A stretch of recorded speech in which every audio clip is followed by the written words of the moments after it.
The coffee was bitter on my tongue. That was the first thing I noticed. The second thing was her. She moved through the crowded cafe like a ship in a storm, purposeful and cutting through the noise. She had dark hair pulled back in a messy knot and a frantic energy that seemed to vibrate the very air around her. Her eyes, wide and the color of moss after a rain, scanned the room, darting from face to face. Then they landed on me. I was sitting alone in a corner booth, nursing the same cup of coffee for the better part of an hour. It was my one indulgence of the week, this brief escape from the quiet hum of the building I managed, from the silence of my own life. She walked directly to my table. She didn't hesitate. Without a word, she slid into the seat opposite me, her hands trembling slightly as she placed them on the worn tabletop. She took a deep, shaky breath. "There you are, honey," she said, her voice a little too loud, a little too bright. "I was starting to think you got lost." I just stared at her. I had never seen this woman before in my life. She leaned forward, her voice dropping to a desperate whisper that was for my ears only. "Please," she breathed. "Please, just play along." The guy at the counter. Tall, expensive suit. Looks like he owns the world. "Just please." Her eyes pleaded. It was a look I understood. It was the look of something trapped. Before I could form a response, a man materialized beside our table. He was exactly as she described. Tall, suit that probably cost more than my monthly rent, and a smile that didn't reach his eyes. It was a predator's smile. "Clara," he said, his voice smooth as polished stone. "I was just getting our drinks." "Who's this?" The woman, Clara, didn't miss a beat. She reached across the table and grabbed my hand. Her skin was cold. She laced her fingers through mine, a gesture of practiced intimacy that felt utterly alien. "Julian, this is Leo," she said, her voice now steady, imbued with a confidence she hadn't possessed 30 seconds earlier. "My fiancé." That's how I met my wife. But at that moment, all I knew was that a stranger was holding my hand, her grip a lifeline, and a man who looked like a shark was staring at me, waiting for me to speak. So I did the only thing that felt right. I squeezed her hand back. "Good to meet you," I said, my voice sounding rough from disuse. "Sorry we're late. Got caught up talking about wedding plans. Let me back up. My name is Leo. I'm 34 years old. I'm the superintendent of the Chamberlain, an old brick apartment building on the quieter side of the city. It's a job of fixing things. Leaky faucets, rattling radiators, jammed locks, flickering lights. I fix the small, broken pieces of other people's lives. It's a good job. It's a quiet job. It had been my father's job. Before he died, my life had a different shape. There was noise, laughter, the constant, comforting sound of his workshop in the basement, the smell of sawdust and oil, the scratchy sound of the old radio he always had playing. We were a team. He was the heart of this building, and I was his apprentice. Then, 5 years ago, his own heart gave out. One minute he was under the hood of his beloved old Ford pickup, wrench in hand, and the next he was gone. The silence he left behind was a physical thing. A weight, a presence. I took his job. I moved into his basement apartment. I started fixing the same pipes he used to fix. It felt like I was trying to keep his ghost alive, or maybe I was just becoming one myself. A ghost in the machine of the building. My life became a series of simple, repeatable tasks. Wake up, check the boiler, respond to maintenance requests, eat dinner alone at the small Formica table in my kitchen, the same table where he used to lay out blueprints and schematics. The sound of my own fork against the plate was often the loudest thing I heard all day. I was switched off. That's the only way I can describe it. The world kept turning, people laughed and cried and fell in love and had arguments in the apartments above my head, and I just existed, a caretaker. I had stopped wanting anything for myself. Wanting felt dangerous. Wanting was a prelude to losing. My dad had this saying. He was a man of simple wisdom, forged from a life of working with his hands. He'd be wrestling with a stripped bolt or a rusted shut valve, and he'd look at me with his clear, patient eyes. "Leo," he'd say, wiping grease from his hands with a red rag. "Some things you can't force. You can't force a rusted bolt, you can't force a lock, and you can't force a broken spirit. You just have to be patient, apply a little warmth, and wait for it to give. You're in trust, you don't break it. I'd heard him say it 100 times. It was his core principle. For engines, for plumbing, for people. I didn't realize I had become one of those rusted-shut things myself, seized up with grief, unwilling to turn. Until a woman named Clara walked into a cafe and decided I was her fiancé. Julian, the man in the expensive suit, stared at our joined hands. His smile tightened, a barely perceptible flicker of annoyance. Fiancé, he repeated, drawing the word out. Clara, you never mentioned a fiancé. It's new, she said quickly. We've been keeping it quiet. Wanted to tell the family in person first. I see, Julian said, his gaze shifting to me. He sized me up in a single, dismissive glance. My worn jeans, my plain gray t-shirt, my hands that had the permanent shadow of engine grease under the nails. I was not the kind of man he was used to seeing with a woman like Clara. Even in her distress, she had an elegance about her, a fine-boned fragility that seemed out of place in my world of iron pipes and concrete dust. Leo, he said, testing my name. What do you do, Leo? I felt Clara's fingers tighten around mine. A silent signal. Be careful. I'm in property management, I said. It was the truth, just polished up a little. Julian's smirk widened. Property management. How ambitious. He turned his attention back to Clara, dismissing me completely. Well, darling, this is a surprise. A pleasant one, of course. We must all get dinner.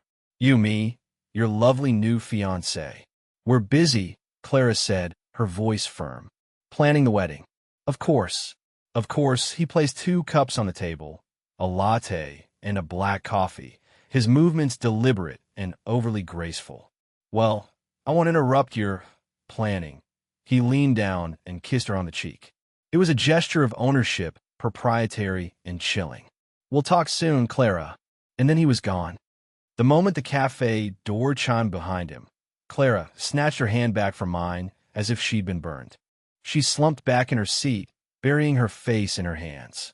Her shoulders shook. I sat in silence, giving her a moment. I slid the black coffee he'd left toward me. It was exactly what I'd been drinking. He was observant. That made him more dangerous. Finally, she looked up. Her eyes were red-rimmed. I'm so sorry, she whispered. I had no right. I just saw you, and you looked safe. And I panicked. It's okay, I said. He seemed like the kind of guy people panic around. A small, watery smile touched her lips. You have no idea. She took a sip of her own untouched latte and grimaced. He remembered I take oat milk. He remembers everything. He uses it like a weapon. She explained. Julian wasn't just a bad date. He was her younger sister Amelia's ex-fiancé. He had broken off their engagement a year ago, a sudden, brutal severing that had sent Amelia into a tailspin of depression from which she was only just recovering. Now, Amelia was engaged to a new man, a kind and stable man, and their wedding was in a month. Julian can't stand it, Clara said, her voice low and intense. He can't stand that she's happy without him, that she's moving on. He sees it as a rejection of his power. So he had turned his attention to Clara. He was asking her out, sending her gifts, showing up at her work. He was trying to create a narrative, a poisonous story for their social circle, and, most importantly, for Amelia. The story was that Clara had always been in love with him, that she was trying to steal him, that she was the reason for the original breakup. Section_section. He wants to ruin this for her, she said, her hands twisting a paper napkin into a shredded mess. If he can make Amelia doubt me, doubt herself, he can shatter the whole thing. And my mother, she adores him. She thinks Amelia made a mistake letting him go. She thinks I should give him a chance. It was a trap, elegant and cruel. If Clara refused to see him, he could spin it as her playing hard to get, or worse, tell people she was harassing him. If she saw him to try and reason with him, he used it as evidence of her interest. She was trying to protect her sister's fragile peace, but in doing so, she was being cast as the villain, the unstable, jealous sister. So, the fiancé, I said, connecting the dots. It's a shield. It's a nuclear option, she corrected, a spark of dark humor in her eyes. It's the only story he can't twist. If I'm madly in love and engaged to someone else, his entire narrative falls apart. He just becomes the pathetic ex who can't let go. She looked at me, her expression turning pleading again. Which brings me to my second, much crazier and totally inappropriate request. I knew what was coming. I should have said no. My life was simple. It was quiet. It was safe. This was none of those things. I need you to keep being my fiancé, she said, the words tumbling out in a rush. Just for a month. Just until the wedding is over. We'd have to be seen together a few times. A family dinner, the rehearsal. After my sister says, I do, you can disappear. I'll tell everyone we had a terrible fight and called it off. You'll never have to see me or my crazy family again. I can pay you. I thought about my basement apartment. The silence. The predictable rhythm of my days. The feeling of being a spectator to life rather than a participant. I looked at her, at the genuine desperation etched on her face. She wasn't a damsel in distress. She was a soldier holding a collapsing front line, and she was asking for a single reinforcement. She was trying to protect someone. And deep down, in a part of me I thought had rusted shut, I recognized the impulse. I don't want your money, I said, but I'll do it. We met the next day to invent our life together. It was the strangest conversation I'd ever had. We sat on a park bench, a notebook open on Clara's lap, and constructed a relationship from thin air. Okay, how do we meet? She asked, pencil poised. The hardware store, I said, the first thing that came to mind. You were in the plumbing aisle, looking completely lost. She laughed, a real, unguarded sound. I'm always lost in the plumbing aisle. That's good. What was I trying to fix? A leaky faucet in your bathroom. And you, the handsome stranger, offered your expertise. I told you that you were holding the wrong kind of washer. Hopelessly romantic, she deadpanned, but she wrote it down. First date. That little Italian place on Miller Avenue, I suggested. The one with the checkered tablecloths. Luigi's? I love that place. What did I order? Spaghetti carbonara. You got a little sauce on your chin, and I wiped it off. She stopped writing and looked at me. You're weirdly good at this.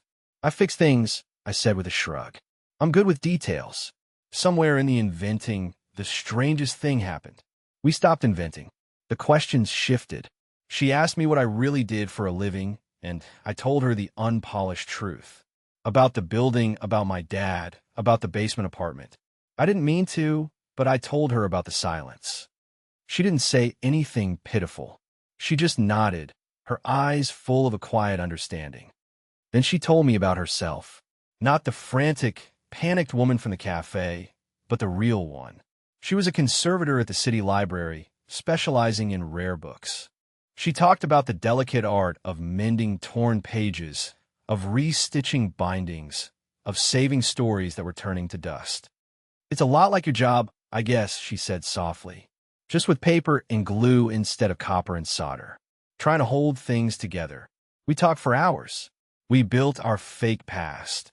And in doing so, we accidentally laid the foundation for a real present.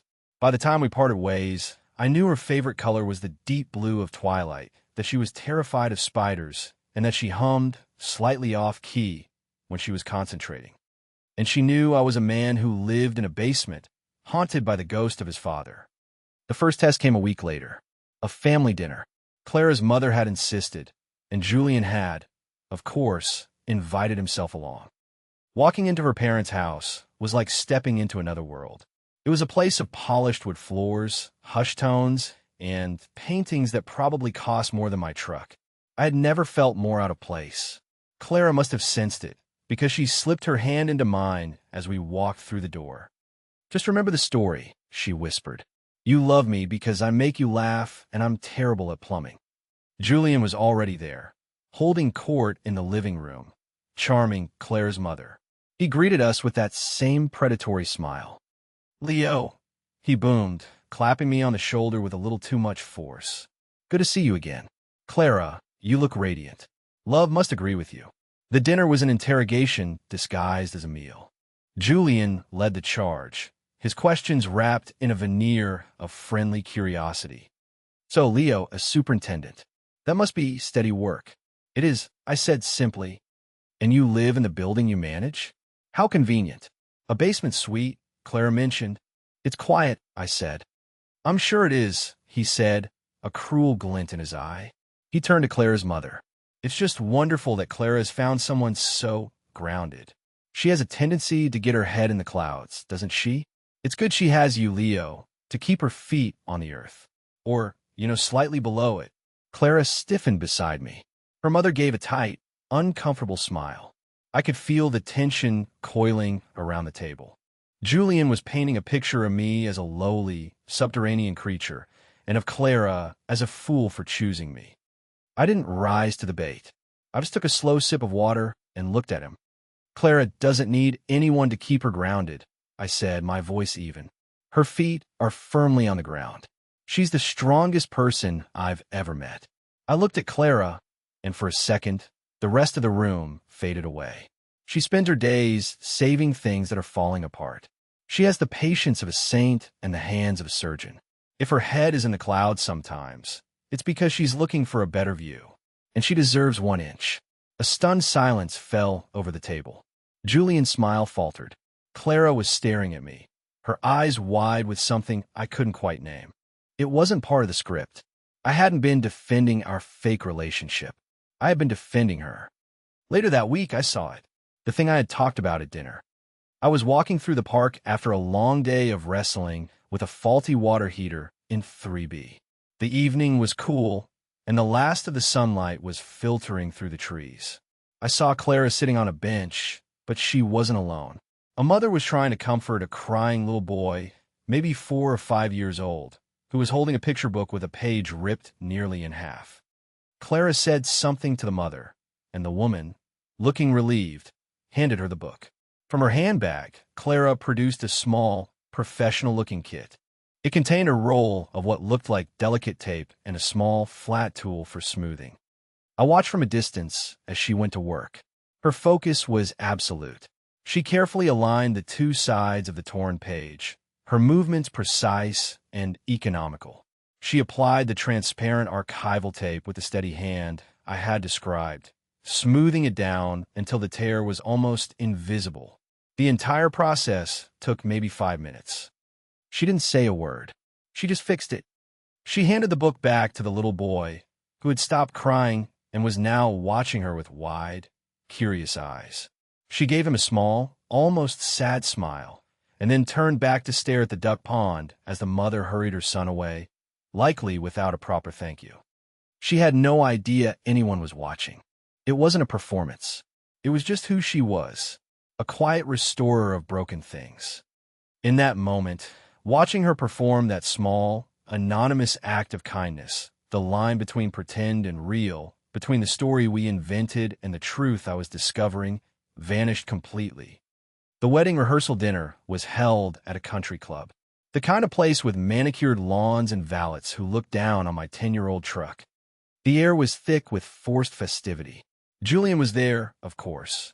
He moved through the room like a politician, shaking hands, laughing too loudly, always positioning himself near the center of power, in this case, the bride and groom's table. Clara and I found a small table near the back. She was wearing a simple, dark blue dress that matched the color of her eyes. She looked beautiful, but she was wound tight as a spring. "Just a few more hours," she murmured to me, twisting a napkin in her lap. "Then the wedding tomorrow, and then we're done. We can end this." The thought of it ending left a hollow feeling in my chest. The idea of going back to my basement apartment, to the silence, was suddenly unbearable. After the main course, the clinking of a glass drew everyone's attention. Julian was on his feet, champagne flute in hand, that polished smile firmly in place. "If I may have your attention," he began, "I'd like to propose a toast." A nervous energy rippled through the room. Clara's hand found mine under the table and gripped it hard. "To Amelia and Mark," he said, raising his glass. "To new beginnings. It takes a rare kind of courage to find love again after a disappointment. Amelia, my dear, you are a phoenix, rising from the ashes, more beautiful than ever. We all wish you the happiness you so truly deserve." It was slick. It was condescending. He was positioning himself as the gracious, heartbroken ex, while simultaneously reminding everyone of the pain he had caused. Then, he turned his eyes toward our table.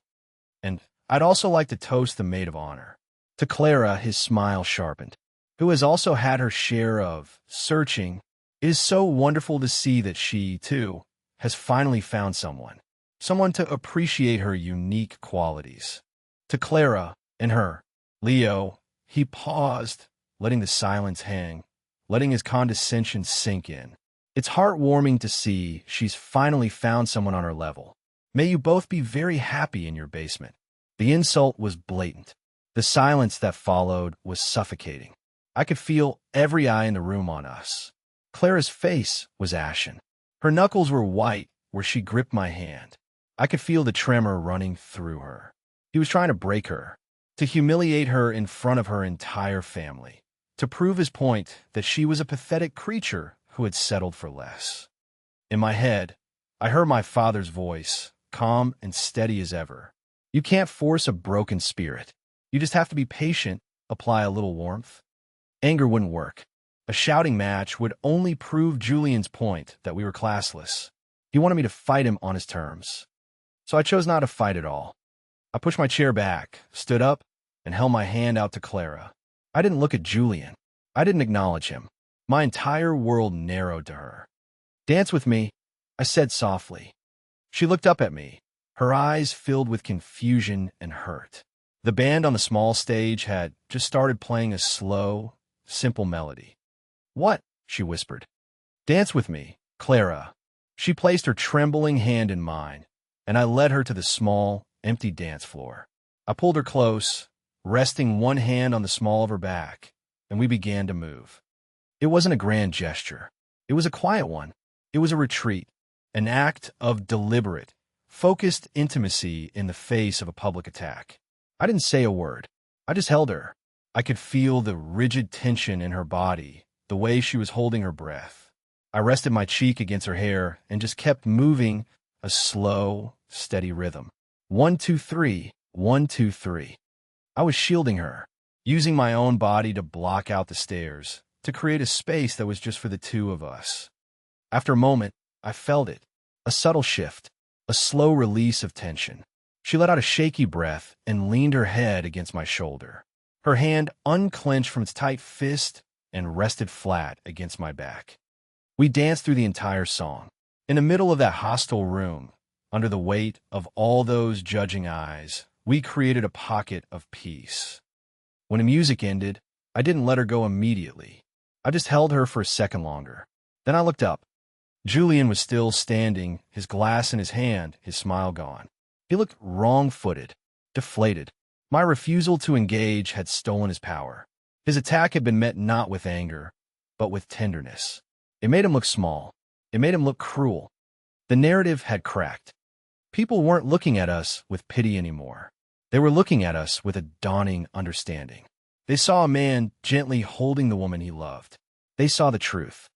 Amelia, the bride-to-be, walked over to us. Her eyes were shining.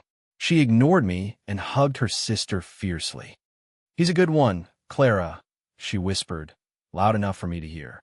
"Don't you let him go." The car ride back to her apartment was silent. But it wasn't the empty silence of my basement. It was a heavy silence, filled with everything that had just happened, with everything that we hadn't said. I pulled up to the curb in front of her building. The engine idled, a low rumble in the quiet street. The charade was over. The lie had done its job.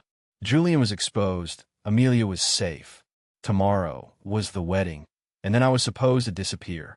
Back to my life. The thought was a physical pain. "Well," she said, her voice small. "Thank you, Leo, for everything." She started to open the car door. "Clara, wait." She stopped, her hand on the handle, and turned to look at me. In the dim glow of the streetlights, I could see the exhaustion on her face, and the sadness. "This isn't pretend for me anymore," I said, the words feeling clumsy and inadequate. "I don't know when it stopped being pretend. Maybe it was in the park. Maybe it was at that dinner table. Maybe it was the moment you walked up to me in the cafe. I don't know, but it's real for me." I took a breath. "I don't want to go back to my apartment. I said, my voice cracking slightly. I don't want to go back to the silence. I think I'm in love with you. A tear traced a path down her cheek. I'm in love with you too, she whispered. I think I've been since you told my mother I had my feet on the ground. She let go of the door handle and turned fully towards me. I was so afraid of this ending, of you leaving.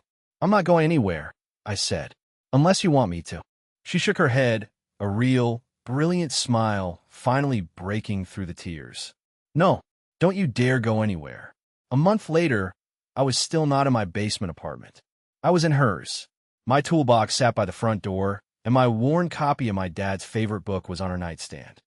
6 months later, we were standing in the empty apartment on the 3rd floor of the Chamberlain, the one with the big bay window that overlooked the park.